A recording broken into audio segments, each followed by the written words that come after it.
Hello everyone. This World Habitat Day, we have Dr. Rahul Mahanta with us. He is an associate professor in Cotton University, Assam, and has done pioneering work on climate science. We welcome you, sir. Hello. Sir, could you please brief about your work in this field, your research? So basically we work with climate science, and our work specializes in monsoon dynamics basically. Okay.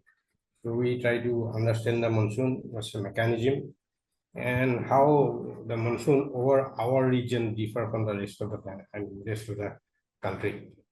And we go presently we have been working on, already we have got some papers published about defining a new rainy season for the Northeast India. And this is all based on a certain science which drives the monsoon system. And second field that we work in is local severe storms, actually. Severe storms. We have been studying it with some Japanese researchers.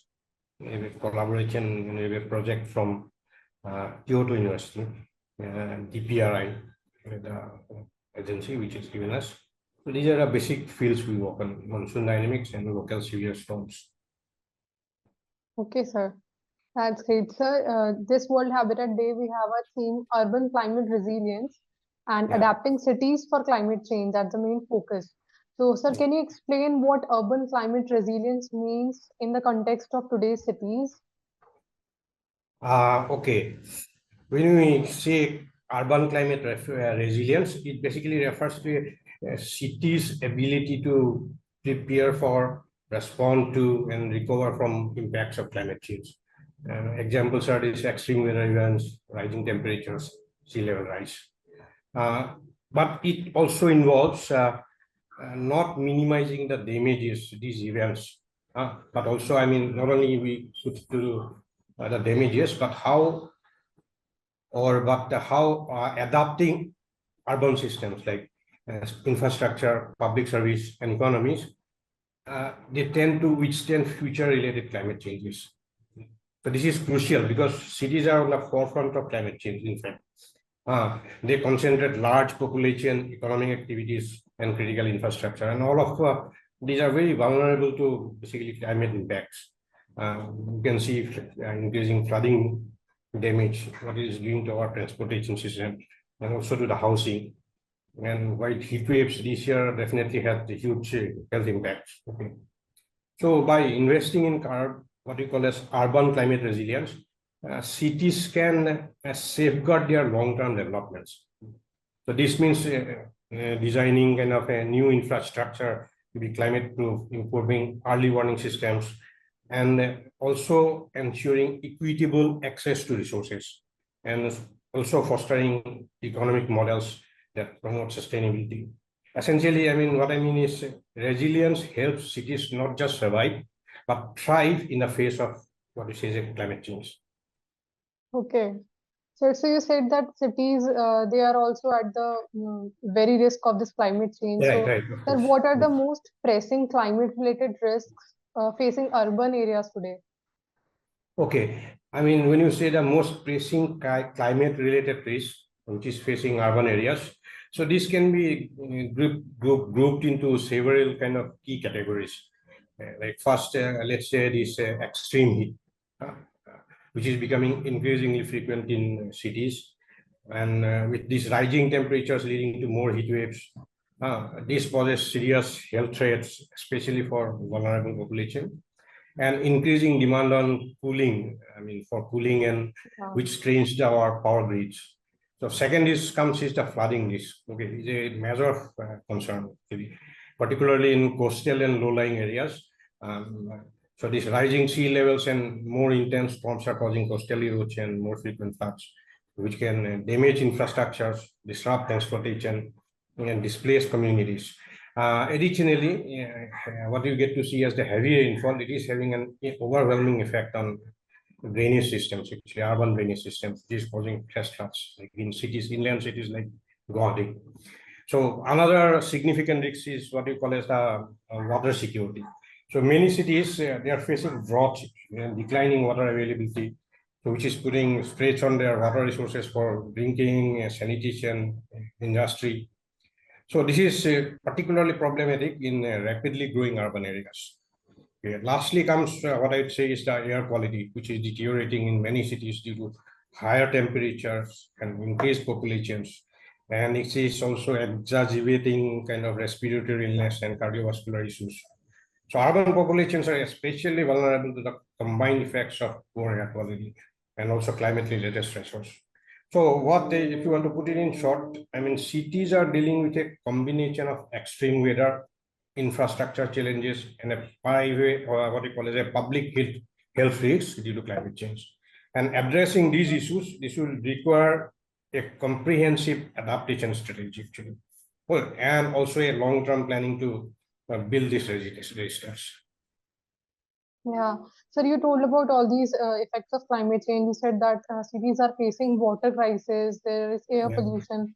All these things are happening because of climate change, and climate change impacts are increasing only. So do you Yeah. also think in the next 20, 30 years, we'll be seeing more of these effects, urban population, economies, everything will be hit by it? Okay, I mean, like if you're talking about the next 2 or 3 decades, like 20, this yes, climate, sorry. yeah, 2 to 3 decades time. So the climate change will definitely, I mean, it will significantly impact cities in, I mean, several key areas. Let's break it down. So first is this urban population. This will face growing public health risks due to more frequent and intense heat waves. This will lead to heat-related illness, especially among these vulnerable groups like elderly people, climate-induced. And on top of this, second point is this climate-induced migration from rural or let's say coastal areas, driven by, I mean, both sea level rise and also drought and floods. This will also increase urbanization, and this will definitely put more pressure on housing, kind of infrastructure, and other services, I mean, in cities. Additionally, I mean, this air quality and water scarcity will become major concerns, affecting the overall well-being, I mean, of all residents. And if you look at from an infrastructure perspective, so cities will have to contend with the physical damage caused by rising sea level and increased flooding. I mean, I'm talking about coastal and low-lying kind of areas. And prolonged heat waves will stress definitely the energy systems, and it will damage roads, railways, and other infrastructure. So this will all lead to a higher maintenance cost and service kind of disruptions, both. So urban drainage and waste management system could also be overwhelmed by extreme rainfall, and that will again lead to health risks. And economically, if you want to say, economically, I mean, cities will see rising cost as they invest in climate resilience and they recover from extreme events. Okay, and some businesses which are operating and which are in the supply chain, they could have serious disruptions, and this might lead to financial causes. And then, on the other hand, I mean, this is the bad part. On the other hand, there may be new opportunities for green technologies, climate adaptation industries, as well as investments in renewable energy and also sustainable infrastructure. But climate change will also exacerbate another point, which is social inequalities. Okay, as low-income communities, they are often most vulnerable to its impacts, and this could lead to increased social unrest. So in short, if you want to say, it's like cities will face significant challenges, but with right investment and policies, they can also, I mean, foster innovation and growth in response to these risks. I mean, it is said that innovation is what is going to save this planet. I mean, definitely you can invest in that. And this will in turn create a lot of jobs. Yeah. Sir, so when we are talking about cities, which particular kind of regions or which types of cities are most vulnerable to climate change and why? Okay, I mean, when you talk of climate change, we talk of certain regions and kind of types of cities that are particularly vulnerable to climate change. And it is based on their geographic location, number one, and second is their economic structure, and third and important is existing kind of infrastructure challenges. Okay, so the coastal cities, they are the most vulnerable, especially in low-lying areas. So cities like Miami, Jakarta, and even Dhaka, they pose severe risk from sea level rise, coastal erosion, and also severe storm surges. And these are prone to also flooding, and which can cause widespread damage to infrastructure and disrupt livelihoods in turn. Okay, so many of these cities have also very high population densities we're talking about. So that will make kind of at emergency time, that will make evacuation or kind of recovery efforts more difficult. And then comes some arid regions actually, the cities, like cities in the Middle East and parts of Africa, even in Asia, it will struggle, I mean, with increasing water scarcity and rising temperatures and reduced rainfall will exacerbate actually existing water stress, affecting both not only the rural, also the urban populations. While which many of these economies, I mean, basically depend on. And smaller cities with limited resources, they are, I mean, very high level. So many of these smaller cities, they lack basic infrastructure, and they don't have the financial capacity to adapt or to recover from climate impacts like floods, heat waves, or droughts, whatever we say. And they may also have inadequate healthcare and emergency services, which you don't get to see in our cities at least. So which will further strain their ability and manage climate-induced crisis. Okay. So finally, like there are cities which have a heavy reliance on climate-sensitive sectors, so like agriculture, tourism, let's say some fishing, where you will feel they will definitely feel the economic impacts of climate change more acutely. I mean, cities particularly in developing countries are especially at risk, and they often have weaker governance structures and fewer financial resources. To invest in climate resilience. And overall, like if you say like it's a what you are asking, it's a combination of geography, economic reliance, and the state of existing infrastructure, which determines a city's vulnerability to climate change. Okay, so those are both physically exposed and economically dependent in the climate sensitive sectors. They will have the greatest challenges, or they will face the greatest challenges, crisis. Okay, sir. Sir, so you also talked about the infrastructure, the role of infrastructure in this. So how crucial is climate resilient infrastructure in mitigating the effects of climate change in cities? Okay, when we say climate resilient infrastructure, this is absolutely crucial actually in helping cities mitigate the effects of climate change. Okay, so this includes the design and construction of buildings, transportation networks, and also water system and energy grids. Okay, that can withstand extreme weather events and climate stresses like heat waves. Okay. For example, infrastructure, we can have an infrastructure that can absorb flood water.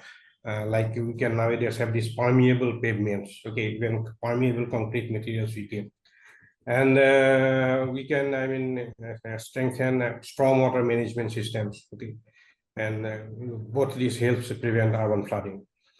So resilient infrastructure also include the energy efficient buildings, okay, that reduce reliance on fossil fuels and cut greenhouse gases. I mean, our energy system, as you know, is the second largest this greenhouse emitter.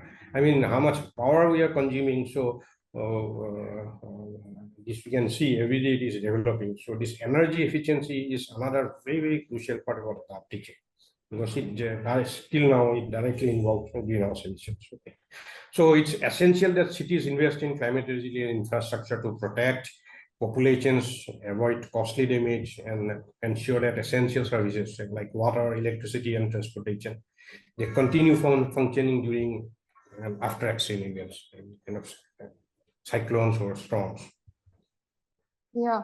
So, sir, all the new infrastructure that will be built should be climate resilient to mitigate all these effects of climate change. Right. Sir, right. how could climate change impact affect historical buildings, these cultural landmarks, and the overall urban identity? Okay, I mean, it is what we call as historic buildings or whatever cultural landmarks.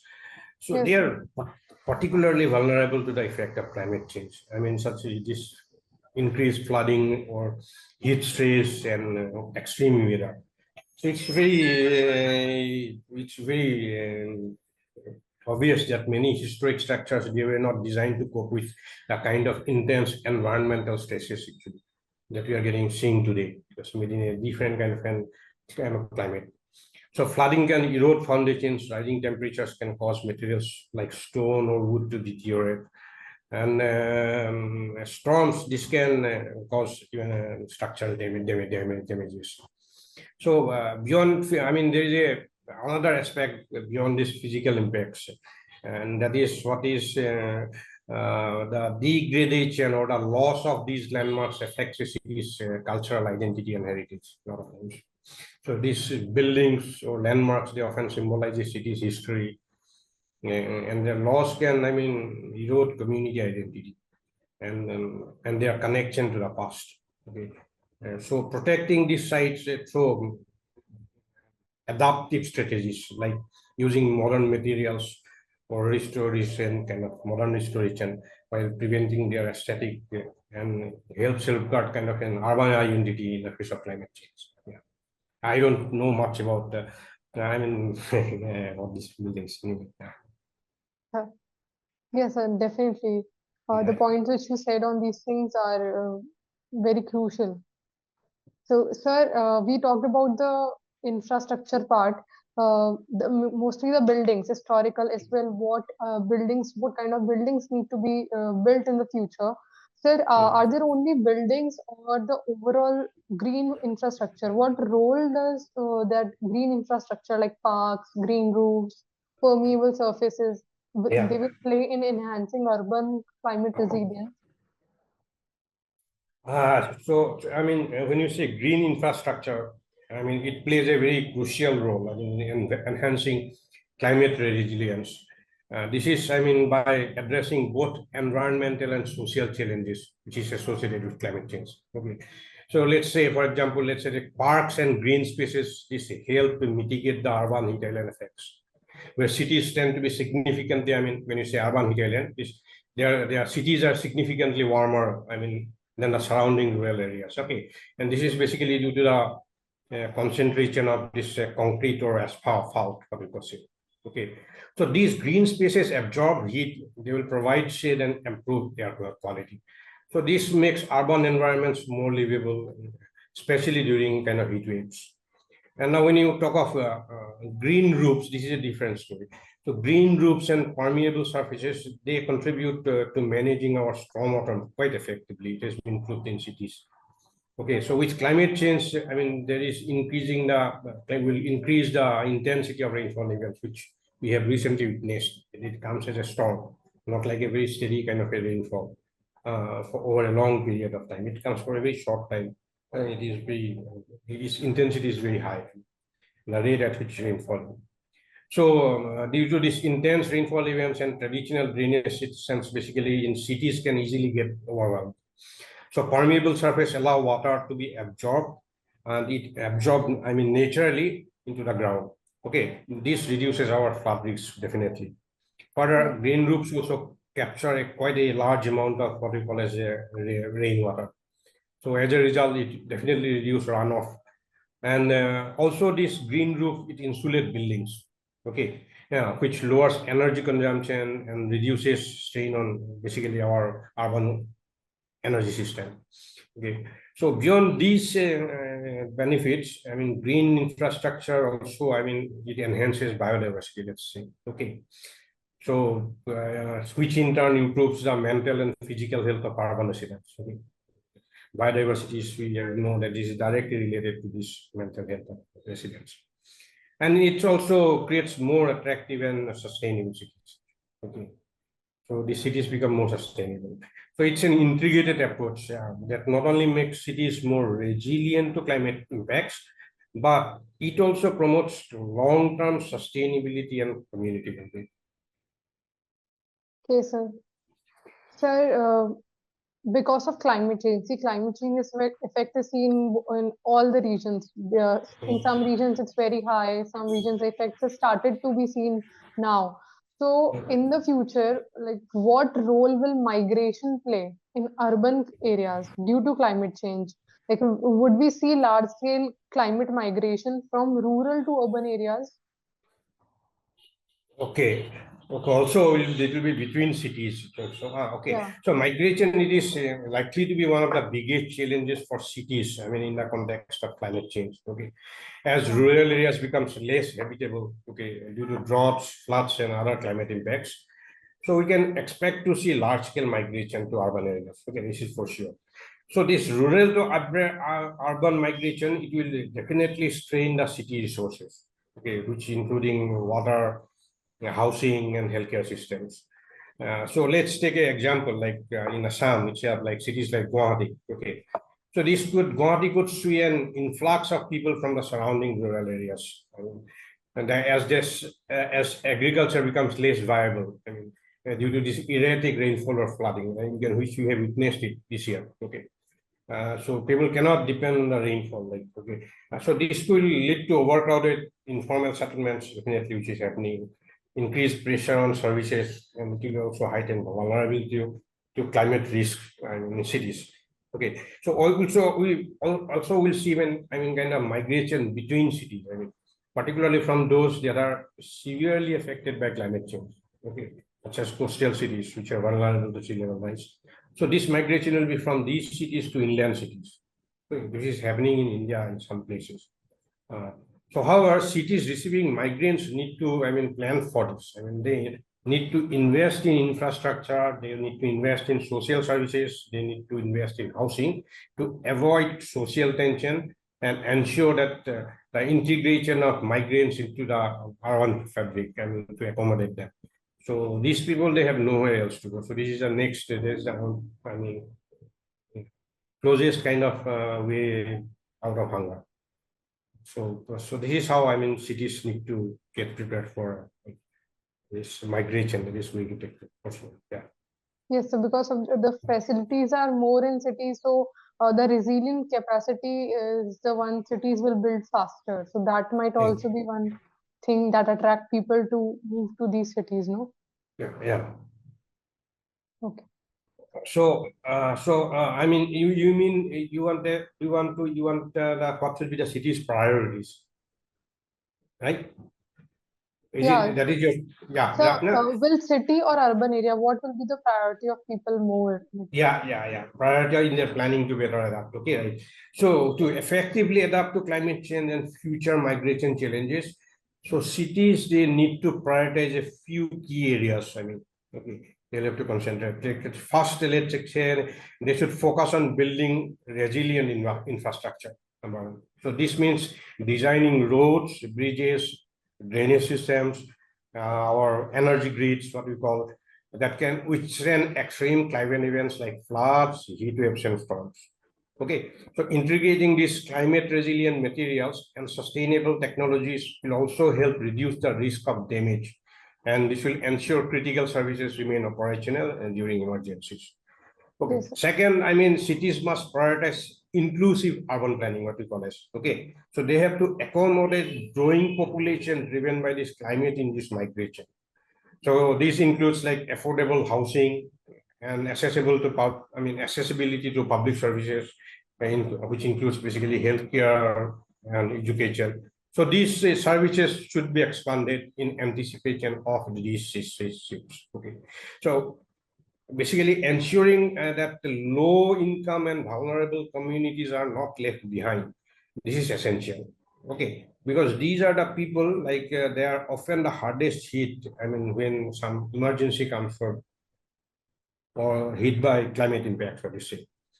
So third comes is first campaign resilient buildings infrastructure section. Second is the inclusive urban planning. Then definitely comes nature-based solutions. Okay, so this is the third priority. I can say that. So nature-based solutions should be a core part of urban planning. Okay, like expanding green spaces, wetlands, and urban forests can help mitigate urban heat island effects, and it can improve air quality, and also it can manage stormwater runoff. Just you cannot imagine how much of water a mature tree stores when there is a big storm. This there is some definitely in the Millennium Assessment Report. It was found out somewhere around I was some 50,000 liters or 50,000 gallons of stormwater one, average tree absorbs. Okay, so there is a huge, I mean, we want to look at it. Okay, so these measures not only, I mean, protect the environment, but also improve the quality of life of residents. Actually, these nature-based solutions directly related to quality. So, in addition, I mean, above these three, cities need to invest in sustainable energy systems, which is very important. So this will lower our emissions and reduce our, I mean, the citizens' dependence on fossil fuel. Okay, so transitioning to renewable sources such as solar and wind, along with upgrading public transport systems, which is very essential, will be crucial in mitigating climate change, which will also improve at the same time air quality. Okay. Finally, what I feel is that cities must engage communities and foster kind of climate awareness. Okay, so this includes involving local stakeholders in planning processes, educating residents about sustainable practices. Okay, by building this public awareness and support, cities can definitely ensure that climate adaptation measures are not only implemented but maintained over a period of time. So in summary, if you want to say, cities should focus on resilient infrastructure, inclusive planning, nature-based solutions, sustainable energy, and community engagement. These are the I will recommend for effectively adapting to climate change and manage future kind of migration challenges. Yeah. So these were really great insights. I hope our viewers would learn a lot from this. Thank you so much for joining the webinar. Our team is very grateful for that. Thank you. Thank you. Thank you.